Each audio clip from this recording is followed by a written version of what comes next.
What do you want to be when you grow up, Olivia? An astronaut. I want to be a fashion designer. A basketball player. I want to be an actor. A doctor. A teacher. A chef. An artist. What do you want to be when you grow up? A mermaid.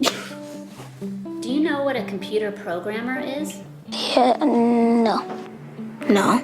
No. I think it's something that has codes and is able to decode a mystery. I think that they... Wait, what? Computer programmer? No. Nowadays, just about everything requires some form of programming. So, what is it? Programming is basically explaining to a computer what you want it to do for you. When you're programming, you're teaching possibly the stupidest thing in the entire universe, a computer, how to do something. Programming is one of the only things in the world that you can do where you can sit down and just make something completely new from scratch, you know, whatever you want. It's really not unlike kind of playing an instrument or something, or playing a sport. It starts out being very intimidating, but you kind of get the hang of it over time. Coding is something that can be learned, and I know it can be intimidating. A lot of things are intimidating, but what isn't? A lot of the coding that people do is actually fairly simple. It's more about the process of breaking down problems than, sort of coming up with complicated algorithms as people traditionally think about it. Well, if it's fairly simple, why aren't there more of us doing it? Over the next 10 years, there will be 1.4 million jobs in computer science, and only about 400,000 grads qualified for those jobs. That's a shortage of 1 million people. So, how do you start?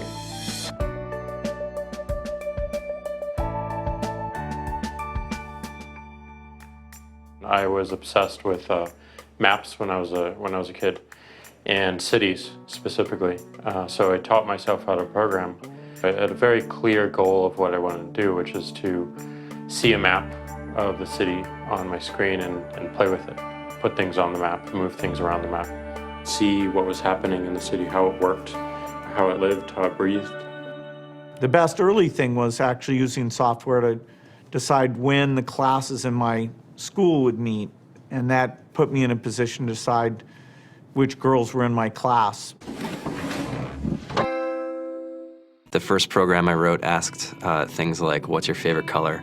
Or how old are you? I first learned how to make a green circle and a red square appear on the screen. The first time I actually had something come up and say, hello world, and I made a computer do that. It was just astonishing. When I finally learned a little bit of programming, that blank wall resolved into a bunch of doors, and you open them, and finally you start to open enough doors that the light comes in. And to me, a finished program is like a structure filled with light. All the corners are illuminated. You understand the structure of it. It's a really serene feeling to have completed that.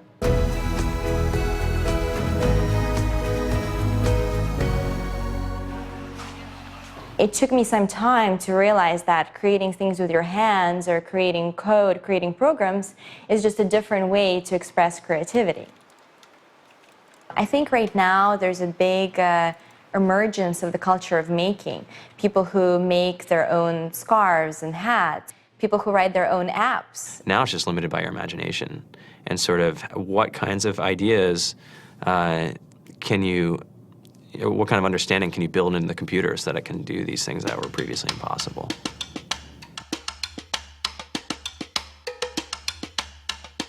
All great things are built in teams when you collaborate with other smart people.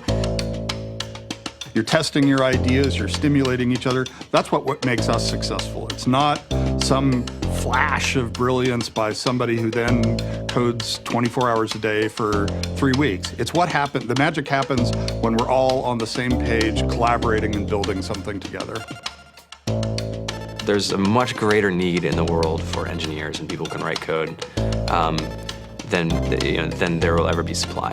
And so we all live these very charmed lives. To get the very best people, we try to make the office as awesome as possible.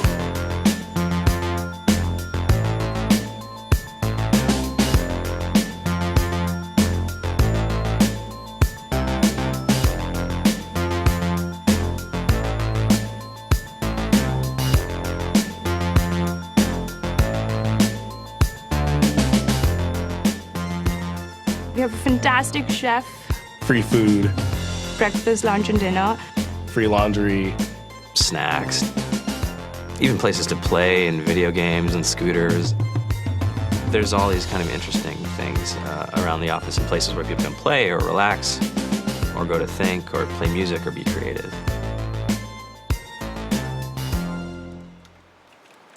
I went on the Bureau of Labor Statistics for the United States, and there's about a third of the pie that's all the things you would expect. It's, they're working in the government, they're working in typical technology jobs. But then, like, the rest of the pie, and it was the majority of the pie, just split down into these little teeny slices of every industry imaginable. And what it is, computers are everywhere. You want to work in agriculture? Do you want to work in entertainment? Do you want to work in manufacturing? It's just all over.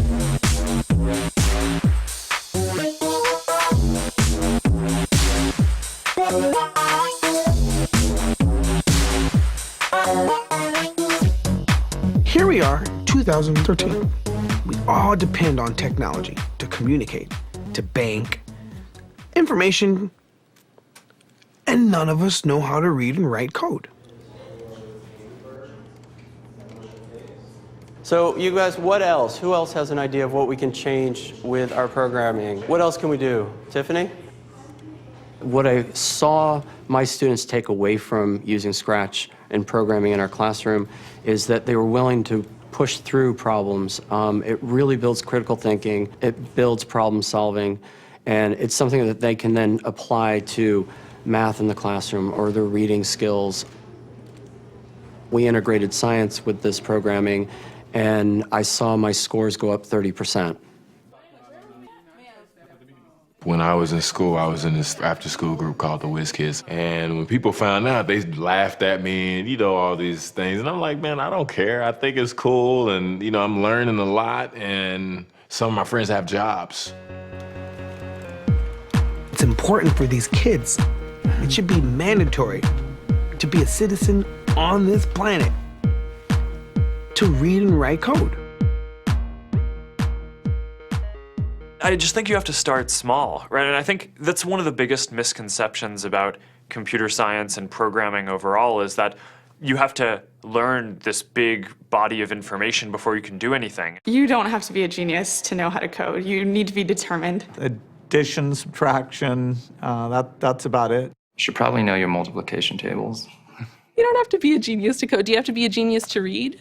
Do you have to be a genius to do math? No? No?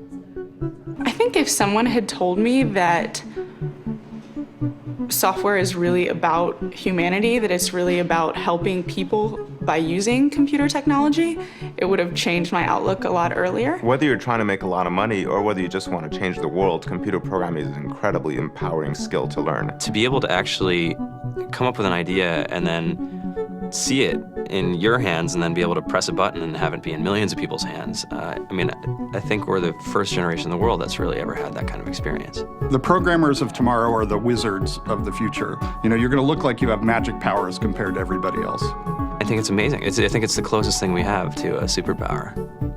Great coders are today's rock stars. That's it.